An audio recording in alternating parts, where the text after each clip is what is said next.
Check out carmarshal.com. The link is in the description. They help support us. A female police officer is blasting the district attorney tonight, asking, why did you drop the rape charge against the man who attacked me? It is the same man whom she secretly recorded calling himself the Hulk. I don't know, but that doesn't give you the right to put your hands on me.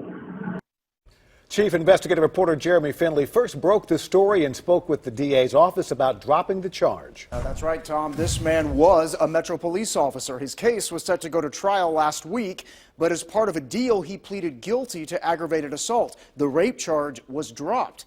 The officer who says she was raped says it's opened her eyes to injustice in the courtroom. She's been the thin blue line, but now she says she knows what it's like to be on the other side. She's a police officer, and she now has seen the side as a victim.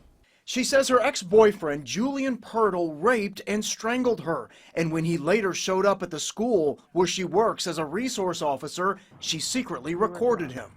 For you to know what you were doing. I don't think you understand at that moment. It's really, it's like, what do you think they told me to happen? I don't know, but that doesn't give you the right to put your hands on me. They'll tell me these matters. And just as it was set to go to trial, she was told by the DA's office the rape charge would be dropped. She sees the results and the way that some victims are treated in the system, and she is disappointed in the results of the case. It certainly wasn't a decision that was taken lightly. The DA's office says there was evidence to show Pirtle strangled the female officer, but none to prove that she'd been raped.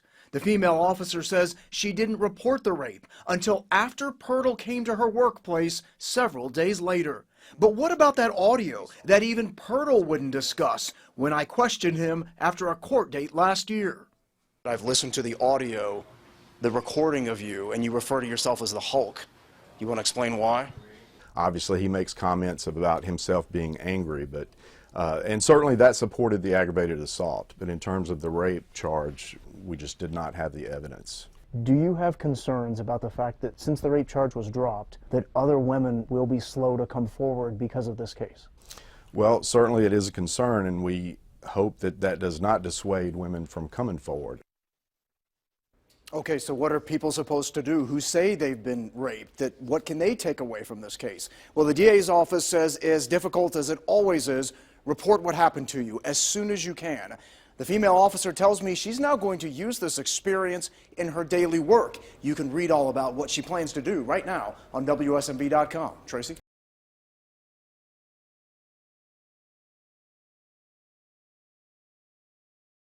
Female officer blows whistle as fellow cop pleads guilty to raping her, faces no charges. When a female police officer confronted her colleague about strangling and raping her, he admitted to the attack and bragged about the bursts of anger that gave him the nickname the Hulk. By Rachel Blevins, January 21, 2018. Nashville, Tennessee. A female police officer who was strangled and raped is now calling out the district attorney's office for letting the man who assaulted her off the hook because he was a fellow officer. When the unnamed woman went to police to report the assault in June 2016, she was armed with evidence in the form of an audio recording in which the man who assaulted her admitted to his crime, but the district attorney determined that the recording was not enough.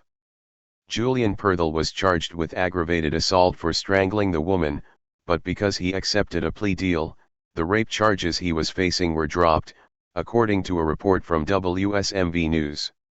The woman had previously dated Pirtle, and they worked together as school resource officers before the assault happened. 2 days after the incident took place, the woman confronted Pirtle at work and recorded the encounter.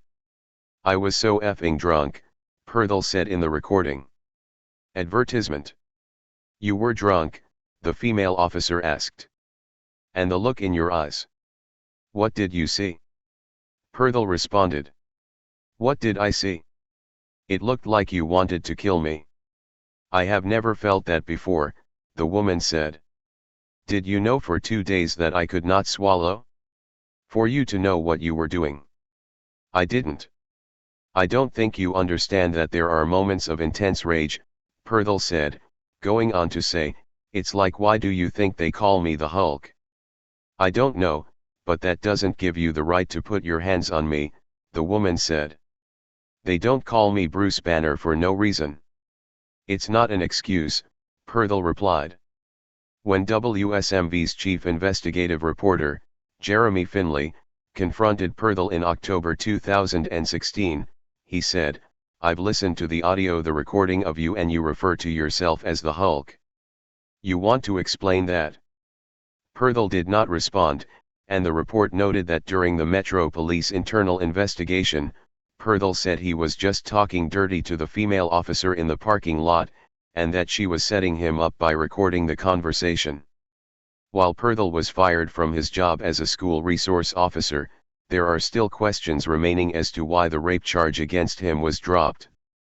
Doug Thurman, the assistant district attorney who helped prosecute the case, told WSMV that while the audio recording helped prove that Perthel strangled the woman, it did not provide any evidence that he also raped her. "Obviously he makes comments about himself being angry, and that supports the aggravated assault, but in terms of the rape charge, we just did not have the evidence," Thurman said.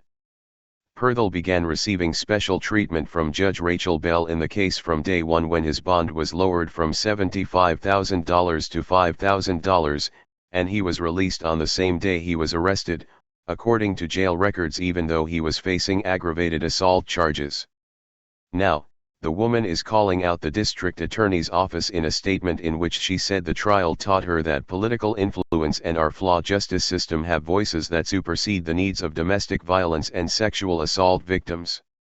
Though the aggressor pled guilty to an aggravated assault which nearly took my life and openly acknowledged the severity of his actions, I'm baffled at having no consideration in a plea agreement that drops a prior conviction for order of protection violation, dismisses sexual assault, removes all safeguards, and essentially renders me unprotected.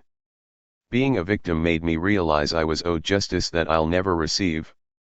The female officer said her experience has helped her understand why incidents of domestic violence and sexual assault often go unreported, and she is now devoted to raising awareness and helping other victims.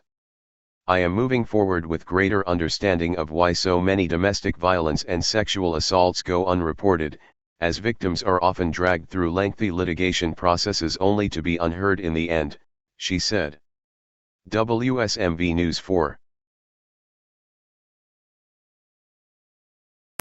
County, this is Charlotte County Cop Watch, and I wanted to explain what fair use is.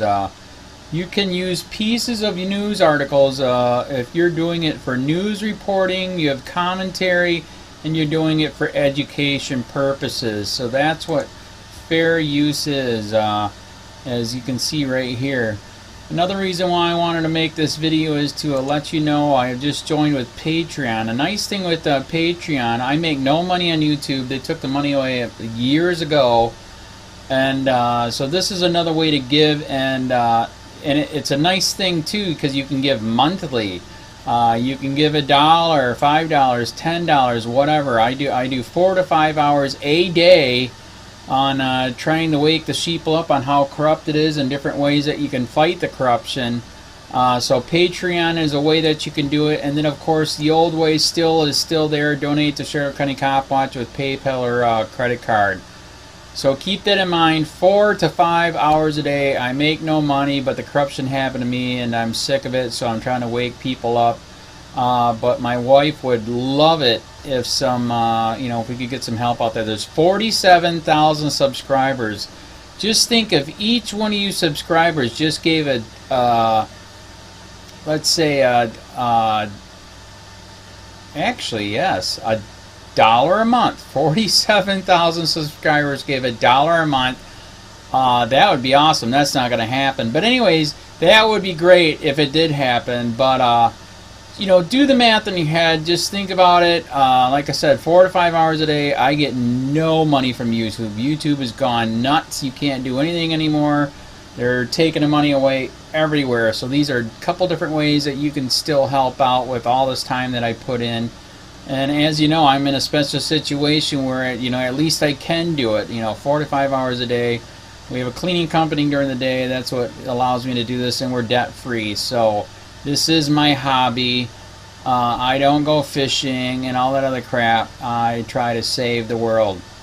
So help me out to make the wife happy, man. In fact, if you guys did give $1 a day, and there was 47,000 of you, and you did it, and each of you gave $1, and that was every month, oh my God, yes, I could quit. I could start suing them. Another idea too that we have is, you know, if I got, you know, some funds, we could actually contact everyone that has been ticketed and or arrested and put in jail and start sending them postcards to let them know we're here, and to see if everything went all right, and if it didn't, find out their story. So we could even do more investigations and more lawsuits. Lawsuits take money.